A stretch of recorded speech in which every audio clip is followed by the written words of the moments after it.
34 number प्रश्न ध्यान दीजिए। कहता है कि कोई एक वस्तु है, जैसे जनरली भी हम समझा रहे हैं कि कोई एक वस्तु है, उसमें अलग अलग टाइप से खर्च होते हैं, ठीक है। तो उस वस्तु में कच्चे माल की लागत जो है वो 48% है।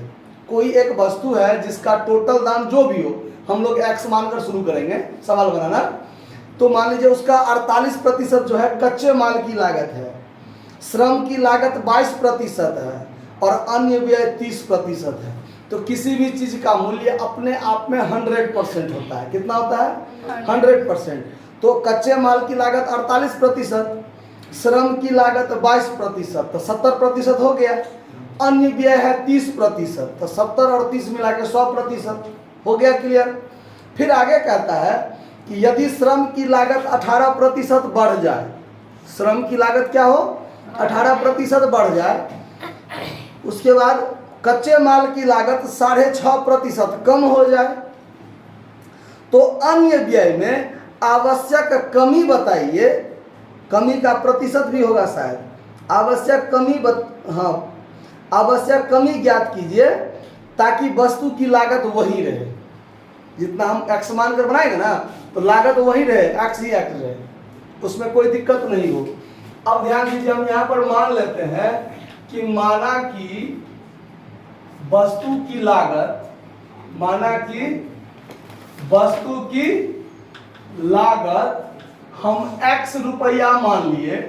तो ध्यान से देखिए, कच्चे माल की यानी कच्चा माल की मात्रा कितना हो जाएगा? x का मात्रा नहीं, यहाँ पर मूल्य लिख दीजिए या कीमत लिख दीजिए, चाहे लागत लिख दीजिए, ठीक है। लागत तो x का कितना प्रतिशत है? x प्रतिशत 48%। तो इतना बटा 100 कर दीजिए, तो 48x बटा कितना हो गया? 100। श्रम की लागत, श्रम की लागत x का कितना प्रतिशत? 22%। तो 22x बटा 100। और अन्य व्यय की लागत, अन्य व्यय की लागत x का कितना प्रतिशत? 30%।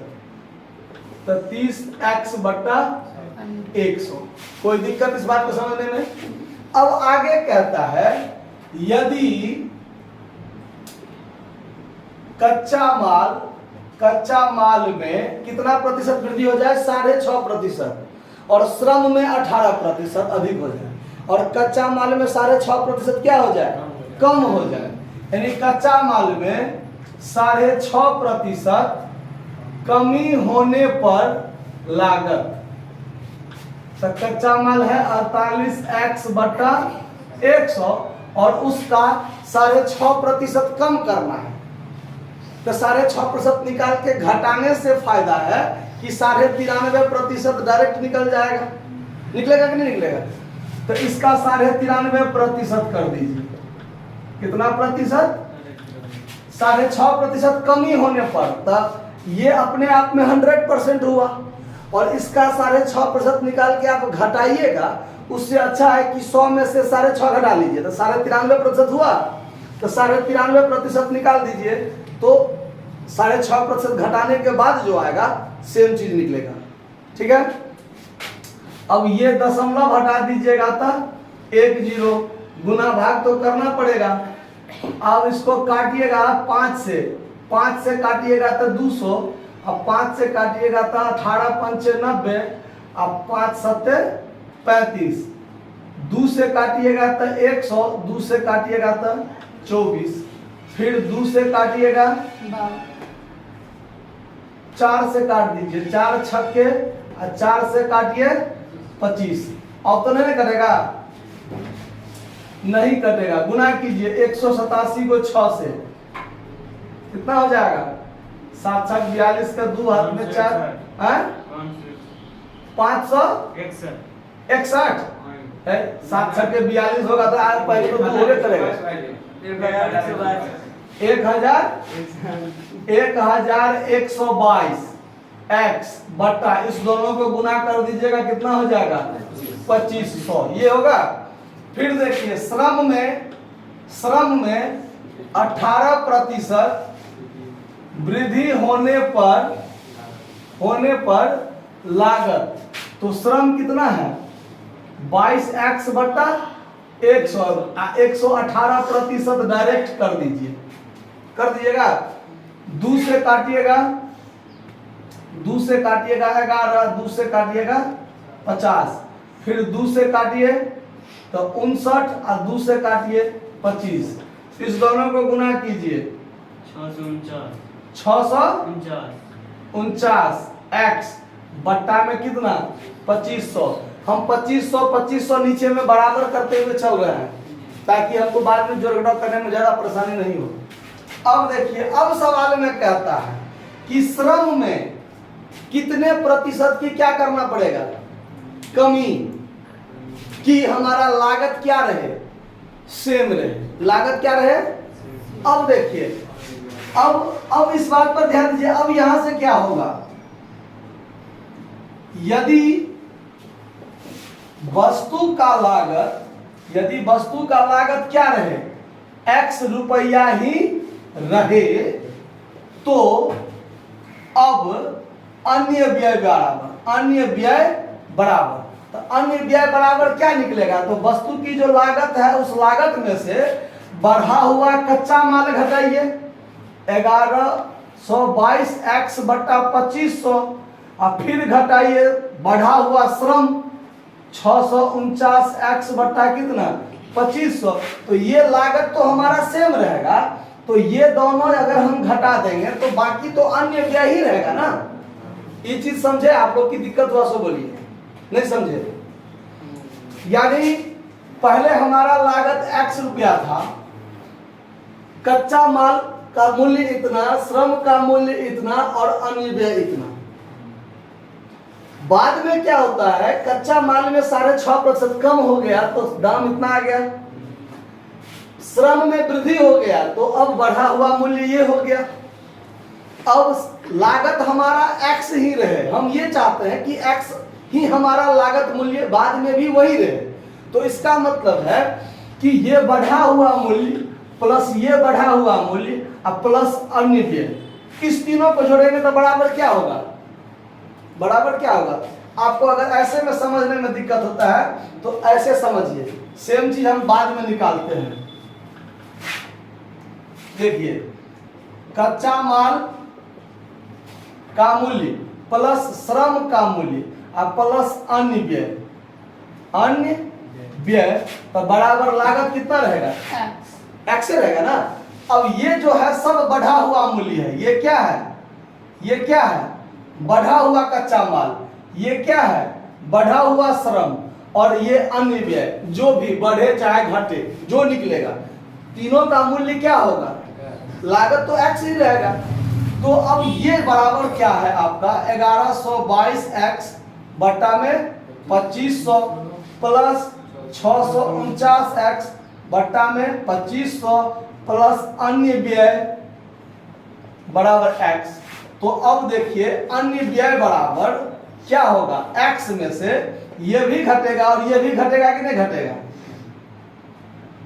1122x बटा 2500 और 649x बटा 2500, यही चीज हम पहले लिखे थे, समझ में आया कैसे हुआ सो।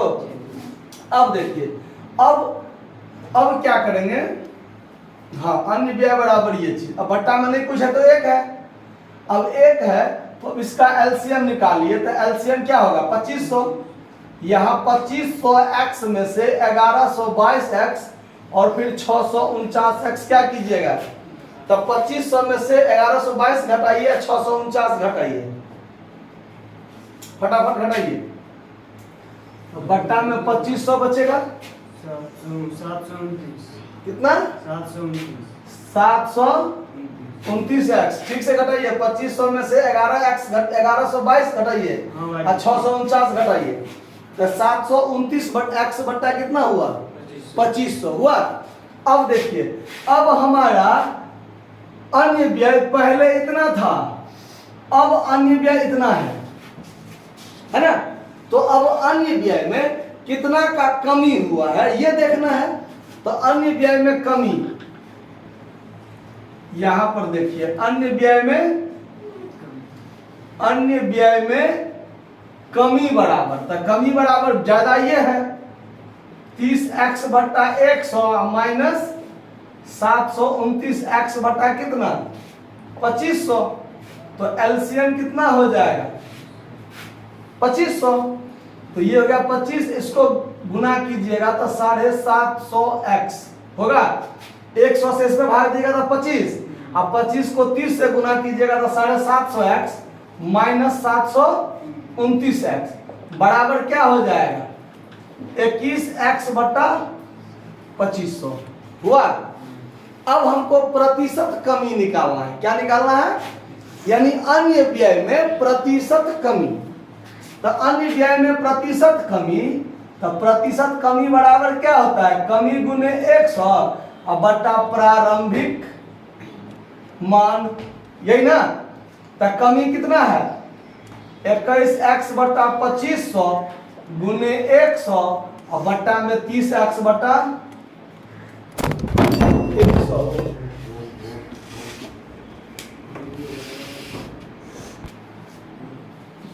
देखिए तो अब इसको जो आप काटिएगा तो कैसे कटेगा, तो कटेगा ऐसे। अब यहाँ पर थोड़ा जगह का अभाव हो रहा है, यहाँ से खींच के हम यहाँ लेके आ जाते हैं, यहाँ पे आ जाते हैं, ध्यान देखिए। अब यहाँ पर क्या था 21x बटा 2500 गुने 100, अब फिर गुने कर दीजिए 100 ऊपर चला जाएगा और 30x कहाँ आ जाएगा, तो ये x से ये x कट जाएगा, ये डबल जीरो से ये डबल जीरो कट जाएगा, ई एक जीरो से ई एक जीरो कट जाएगा, ये 3 से 3 सत्ते 21 कट जाएगा। अब क्या बच गया 25। अब फिर से एक बार रख लीजिए 7 गुने 10 बट्टा 25, 5 दूना अब 25, अब क्या रह गया 7 दूना 14 बट्टा 5% या 2.4 बट्टा 5% की क्या हो जाएगा कमी हो जाएगा। क्या कोई दिक्कत है, आंसर कितना है, आंसर 2.8%। और ठीक है तो है, इसको आप काटिए ना, दशमलव में ले जाइएगा, दशमलव में ले जाइएगा तो 2.8% तो होगा ही होगा। आप नोट कर लीजिए, आप देख लीजिए कटता है कि नहीं कटता है। ठीक है, दशमलव में है तो दशमलव में भाग 14 में 5 से भाग दीजिए 2.8 होगा प्रतिशत आंसर। नोट कर लीजिए, धन्यवाद।